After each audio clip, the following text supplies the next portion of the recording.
At the time of independence from South Africa in 1990, fishery was not regulated. It was destructive and did not benefit Namibia or its population. A number of important political decisions were therefore taken. The first thing we did was to pass a law that was called a Sea Fisheries Act, so that we can reclaim our fisheries, manage our fisheries. We requested all those who were fishing in our waters to stop and just go. Some operators refused. So we arrested more than 10 vessels, confiscated them. Some of these vessels became properties of the government of Namibia. At that point in time, we sent out a very, very clear signal that we mean business and we want to protect our resources. After passing that law, we concentrated therefore on the following issues. One was to rebuild our destroyed stocks. That included the training of scientists. That included the building of infrastructure to house our scientists. Number two, it was to concentrate on the monitoring, control, and surveillance. Another point, apart from research, monitoring, and control and surveillance, was the empowerment of Namibians, to bring in Namibians in the mainstream of the economy.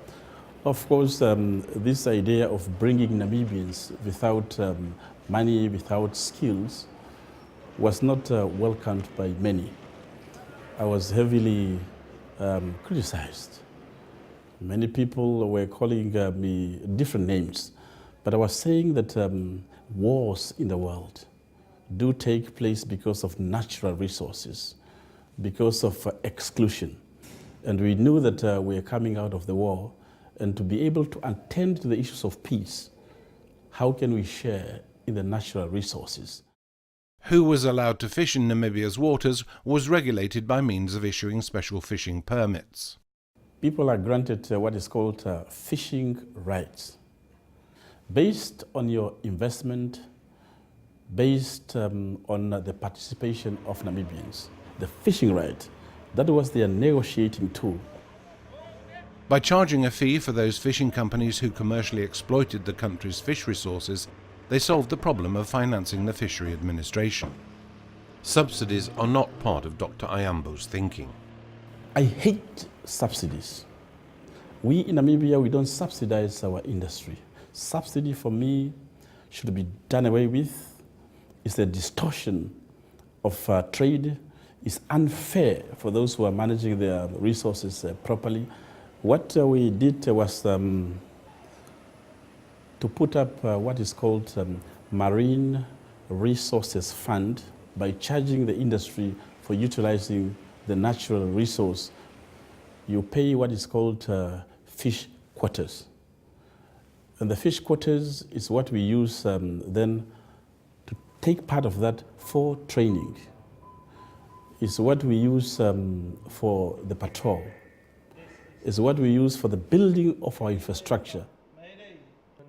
Collaboration, participation, training and research are key words to success, and in the initial stages they received great help from, amongst others, the 2007 winners of Kungsfenan, the Norwegian foreign aid programme Fridtjof Nansen, that for several years provided Namibia with support in the areas of research and training.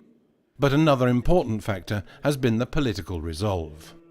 The minister should have that capability to engage all the parties, the scientists and the industry. Should not have these ministers just saying, I am a minister and I have taken a decision, without understanding the scientists. Scientists should be respected, should be listened to. Their figure should not be just discarded. But the scientists should also have the ability to explain to the public, because my decision as a minister will affect many lives. Recently, I decided to take specific measures, major measures for management of our fisheries, of our hake. Nearly 4 years ago, we were conducting research. I looked at the eggs of hake, and they were very small. That means the stock was under pressure, scientifically. It's under pressure. What did I do? I had to bring in my scientists, sit down the whole day, say that I have specific ideas of how to protect our hake. And I'm going to do the following. I want to close some areas. I want to close for specific times of the year. Tell me, when do we have the breeding season at the highest peak of hake? October. So October month, as we speak now, we don't fish for hake in Namibia. Everybody goes home. Factories are closed. It was not easy. I will have to explain this to the industry and to the workers why I'm doing it. And since that time, our hake stock has increased drastically. 2 years ago, our hake increased by more than 180%. Just because of the closure of the protection of this stock. Now the industry is very happy. Workers are happy. The scientists are very happy. So what I'm trying to say is that for the management of our stock and the biomass, it's always based on scientific information, on what our scientists are saying. And I do believe, I have faith and confidence in our scientists. And I present this to the managers, to the workers, explain to them that we are protecting this today for your future. Complete control has been a large part of Namibia's success with fishery administration. A system with inspectors and controllers monitor the whole process. Our system is one of those that I would say with confidence work. It's a system that is working. First, we have a system of observers and inspectors. Before you depart, observer goes in, inspects everything. At sea, will inspect everything. We'll find out whether you are transshipping. We don't allow transshipment. We'll check whether you are dumping or discarding. We don't allow discarding. We'll check whether you are catching the fish that the license is saying you should catch. When you come to the ports of Walvis Bay or Ludrates, immediately we put in the inspectors.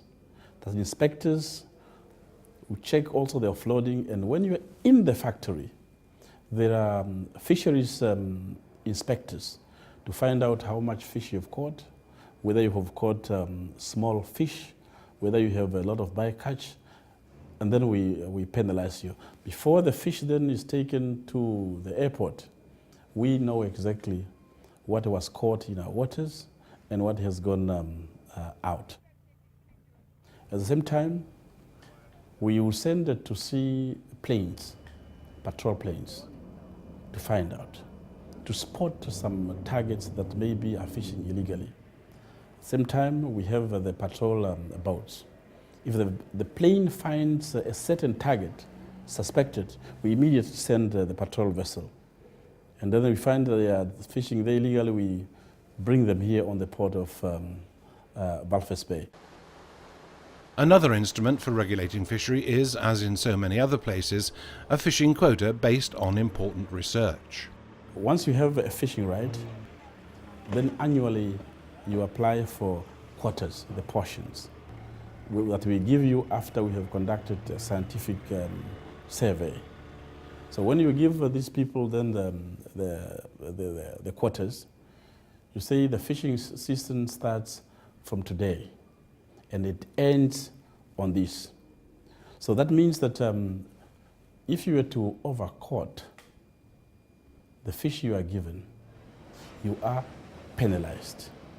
If you undercaught, we also penalize you. But there is a small percentage, for around 2%, that you can either overcaught or undercaught, because that is inevitable.